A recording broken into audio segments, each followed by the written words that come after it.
नमोस्तु भरत जी, नमोस्तु भरत जी, नमोस्तु भरत।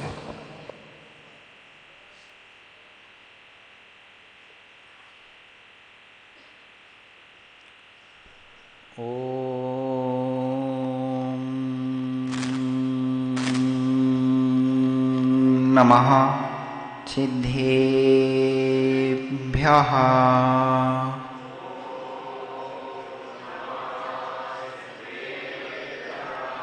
ॐ नमः सिद्धेभ्यः।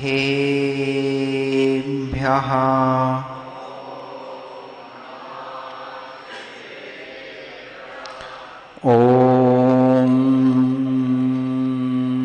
नमः सिद्धेभ्यः।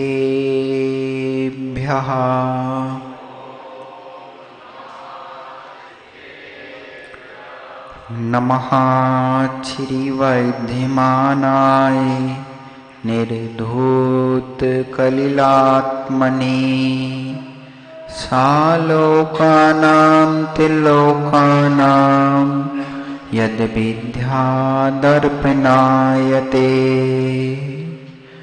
नमो अरिहन्तारं नमो चेद्धारं नमो आयनीयारं नमो वज्रायारं नमो लोये सब्बसाहुरम्।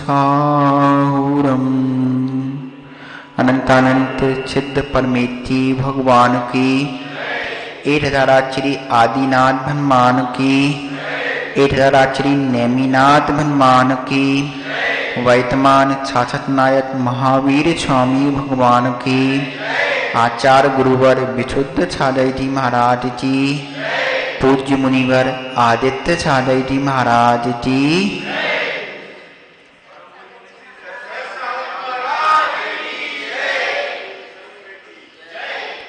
भव्यात्माओं, हम सभी आज पुनः धर्मसभा में एकत्रित हुए हैं अपने बुद्धि के कर्म मलता प्रक्षालन करने के लिए। बुद्धि है, कर्म भी है और मल भी है, 3 चीज़ें एक साथ हैं और प्रक्षालन तीनों में लग जाता है। बुद्धि का प्रक्षालन करने से बुद्धि पैनी होती है, मल का प्रक्षालन करने से मल दोष से रहित होती है, और कर्म जो हमें संसार में घुमा रहे हैं, कहते हैं कर्म भारी होते हैं लेकिन उठते लिए चित्ती बुद्धि तेज नहीं है। चित्ती बुद्धि होने के बाद भी वो सोया हुआ है। इसीलिए तो शास्त्रों में आता है कि उठो जागो। अपन सब आप चाहो प्रवचन सुनने आए हैं, नहा धोते आए हैं, पूजा अभिषेक करते आए हैं, फिर भी आप बोल रहे हो कि उठो जागो। जे शास्त्रों में मतलब जो हमारे अंदर की चेतना शक्ति है, जो हमारी बुद्धि की तीक्ष्णता है, उसके लिए बात हो रही है। वो समझने की शक्ति ही हमें ऊपर उठाती है। एक लाइन आती है कि एक बात के कई अर्थ होते हैं, लेकिन जिस स्थिति में जिस विचार से और जिस वाक्यांश से बोला जा रहा है, वही शब्द आराम से बोलने पर तो और अर्थ देता है, और स्पीड में मतलब बिना रुके बोलने पर अर्थ का अनर्थ हो जाता है। परसों नहीं तो महाराज जी ने प्रवचन किए थे, काय वांग मना कर्म योगा। वो पूरे थे, शब्द वो ही हैं, लेकिन अपने अपने समझने का तरीका हमें आना चाहिए। अब बुद्धि के लिए एक दृष्टांत आता है, अच्छा है, लेकिन वो सामान्य नहीं है, मतलब धर्म से संबंधित कथा कहानी में है। एक बार एक शेर का बच्चा उसकी माँ उसे शिक्षा देती है कि भैया तुम बलवान हो, निडर हो, दंजल से राजा हो, लेकिन तुम काले बाल काले खोपड़ी वाले से जरूर डरना, वो बहुत चतुर है, चालाक है। उन्हें अपनी बात मान में रख ली। घूमते समय एक बार एक जंगल में एक मनुष्य से उच्चा मुलाकात हो गई।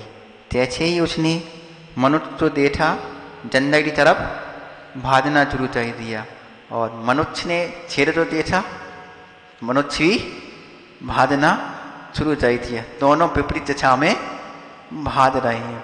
फिर भी शेर अंदर से, नाम है शेर, फिर भी वो थोड़ा देखे तो सही मनुष्य अपने पीछे कितना दूर है। उसने देखा, पीछे मोड़ी, अरे ये तो हमसे उल्टा भाग रहा है। वो खड़ा हो गया। उसने हिम्मत तय से पूछा कि हे काले मूड वाले, तुम मुझे मारने क्यों आए हो? एकदम भागते हुए। ये बात उसने सुनी तो उनने, मनुष्य ने, अरे शेर तो मैं मारने आया हूं, तो शेर मुझे मारेगा। वो भी खड़ा हो गया। अब आपस में परस्पर चर्चा होना शुरू हो गई। जैसे चर्चा होती है तो भ्रांतियां दूर होती हैं। तत्व निर्णय ध्यान में ऐसा ही लगता है, आप चर्चा कीजिए, ना कि विवाद। चर्चा करने से भ्रांतियां दूर कीजिए। उनकी आपस में भ्रांतियां दूर हुई कि हम आपको मानने नहीं आए थे, आप हमें मानने नहीं आए थे। चर्चा का विषय समान हुआ, उनमें थोड़ी सी निर्भयता आई, दोनों पास पास आए। फिर उनने एक विषय और बताया। शेर के मन में अभी दिमाग था, जो अंदर भरा रहता है, वो पॉइंट था कि काली खोपड़ी वाला बहुत चालाक है। उसके मन में उसकी माँ की शिक्षा भरी हुई थी। उसने बातों में पूछ ही लिया, हमने सुना है आप बुद्धि में बहुत चालाक होते हैं, तो हमें अपनी बुद्धि का ताकत पैदाशन तय बचाओ। तो वो कौन था उस समय? बरई, लचली काटने वाला बरई। तो उसने एक बैछा ताना लिया जिसमें 2 बैछे फंसे हों। बैछा में उसने शेर को फंसाया, ऊपर से एक ऐसा अरियर फंसा दिया। इसमें से आप अपनी मुंडी फंसाओ। मुंडी लगाते उसे फंसा दिया। अब चाह आप अपनी पूरी ताकत लगा लो। शेर ने अपनी पूरी ताकत लगा ली, लेकिन वो उसके बंधन से नहीं छूट पाया। उसने उस मुंडी को ऊपर वाले को हटा दिया, वो आपने ऊपर उठा और चला दिया। कहानी तो खत्म हो गई। लेकिन अपन तो शिक्षा क्या मिली कि अपनी बुद्धि से अपन जितने ही बलवान हों, कौन? कर्म, उनको जीत सकते हैं। एक लाइन बहुत प्रसिद्ध है कि कर्म बले बलवान है। कर्म हमें लुलाते हैं, कर्म हमें फंसाते हैं, चारों गतियों में थमाते हैं। वो कर्म बलवान नहीं है, आपकी बलवान बुद्धि है। आप उसे पहचानो, उसके दोषों को दूर करो, अपनी छेनी तो पैनी करो। आपके पास छेनी भी है, पैनी भी है, लेकिन फिर भी हथौड़ा देने की शक्ति नहीं है। हम मोह राग द्वेष के कारण जा रहे हैं। कहते हैं बाहरी शत्रु दिख रहे हैं, छप छप बाहरी शत्रु हैं, जबकि अंतरंग शत्रु होते हैं 6: क्रोध, मान, माया, रोग, काम और राग द्वेष। जो इन 6 शत्रुओं को जीतेगा वो ही कर्म विजयी हो पाएगा। मात हम दूसरे शत्रु से पीछे लगे हैं, जी हमारे मित्र हैं, जी हमारे भाई बंधु हैं, वो शत्रु नहीं है। शत्रु आपके अंदर के परिणाम हैं, अपने अंदर के भाव हैं। ये जो 6 शब्द बोले, ये 6 शब्द आपके अंदर ही आते हैं, कोई नहीं लाता इन्हें। राग द्वेष आपके अंदर आता है, काम विकार आपके अंदर आता है, क्रोध, मान, माया, लोभ आपके अंदर आता है। जब इन्हें अपन बार बार समझेंगे, बार बार इन पर विचार करेंगे, फिर इनके निर्णय पे रहेंगे। जो इतने अनुभवी हैं, जो इतने अनुभूत हैं, पुरानी ज्योति जन, महात्मा जन, जो उनने छात्रों में लिखा है, वो बातों का अनुभव बुद्धिमान की सबसे पहली पहचान क्या है? तो दूसरों के दुख तकलीफ को देखकर समझ ले कि ऐसा करने से ऐसा होता है।